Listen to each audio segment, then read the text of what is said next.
So Tyler, Yeah. 6-page purchase contract, 3 addenda. If I've got 2 of them signed but not one, do I have a complete contract? Well, that's what we're talking about today.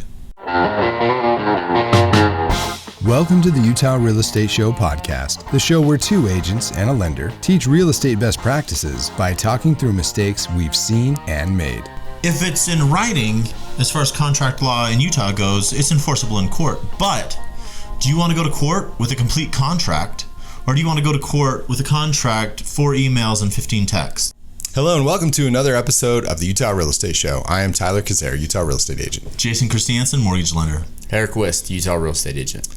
Today, we're going to have a conversation about how complete is our contract. Section 14. Yes, and we want to start with story time with Jason. You submit an offer. So we've talked about the FHA addendum in another episode. Watch it. So you've got a contract, basic.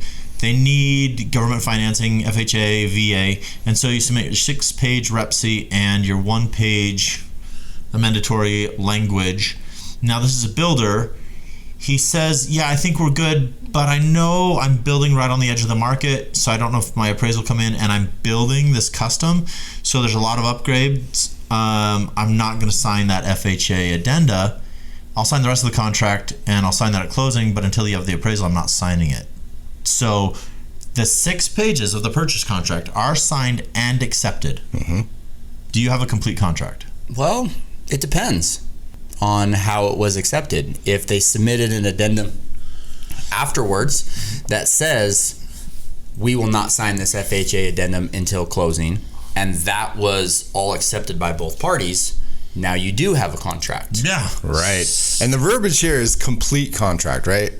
Section 9, if there is addenda referenced in there, just like Eric said, it needs to have all of the addenda signed or something saying it will be signed. If Rejected, counter. Yeah, not a text addenda. or an email, which I've seen constantly of, hey, we like this, we have no problem signing it, but it's not going to happen until then. The other party says, okay, great, sounds good, and we move on. And it's always usually worked out. But Which if it's in writing, as far as contract law in Utah goes, it's enforceable in court. But do you want to go to court with a complete contract, or do you want to go to court with a contract, 4 emails and 15 texts? Yeah, you want to go to court with 1 contract. and still not a completed signature on a contract. Yeah, and that complete contract language, that's you want to have the complete contract, because if there's a disagreement, if there's no disagreement, you just sail through. The transaction happens and it's fine.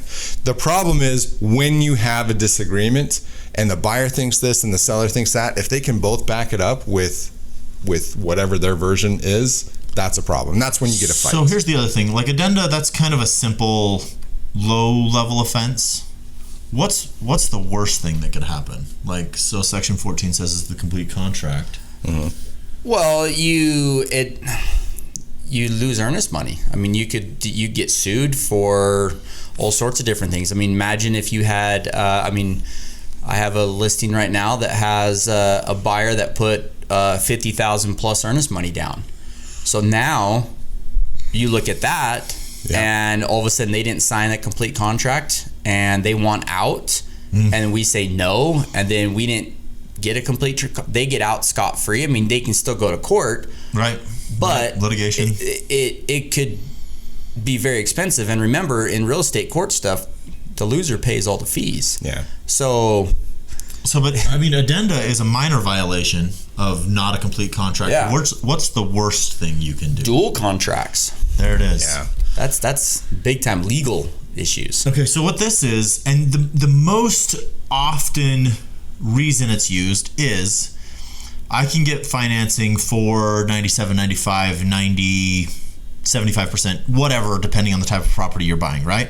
This is the max financing I can get. So let's agree upon a higher purchase price, and I'll maximize my financing. But we both know that I'm going to buy it for less. So I don't have this much down, or I want favorable terms, or I need money. So I've got 1 contract that we're going to present to the lender, and then what's really going on?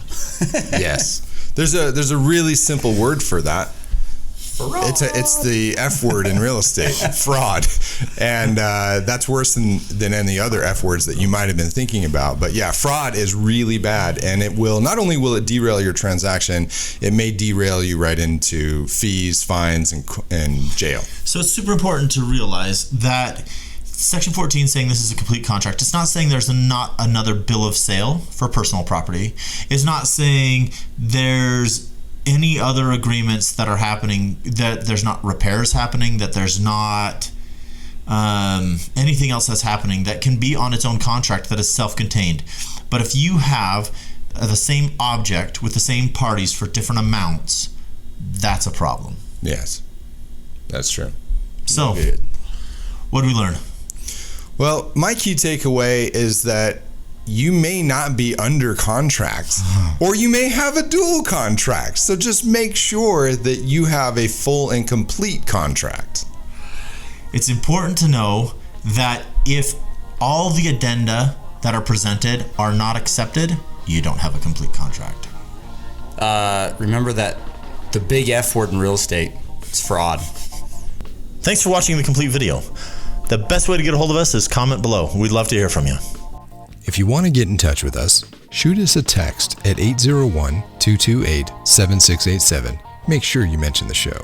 You can email us at theutahrealestateshow@gmail.com. You can watch this show on YouTube, and you can listen on Apple Podcasts, Spotify, or wherever you get your podcasts. If you learned something, or if you really love this show, give us a like on YouTube and drop a rating on Apple Podcasts or wherever you listen. The Utah Real Estate Show is a production of Hive Collective at Presidio Real Estate, with support from Security Home Mortgage. The NMLS number for Security Home Mortgage is 178787. The NMLS number for Jason Christiansen is 240472, Equal Housing Lender. Not only is this not legal or investment advice, but you should definitely talk to a pro before you make any real estate decision. Every situation is different and should be considered in context. Copyright Jason Christiansen, Eric Wist, and Tyler Kazare. All rights reserved. Talk to you next week. Okay. See that? That was an opening that both of you missed. I was here for it. Not the right video, so it doesn't matter. Good morning. That's what we're talking about today. Well, that's what we're talking about today. Yeah, get the rest of that V8 in your system. Hey, Tyler, guess what? If I have a... It's in me. I have made. It is all over me now. Slop. Shut up. You know Purse pockets over there. The big F word in real estate is fraud. That's great. That's a good ender. I liked that. I love how we invited all those people to like and subscribe in the middle of our video. Just saying. Did we? No. I'm thinking about it. He's chuckling over here. Chuckles.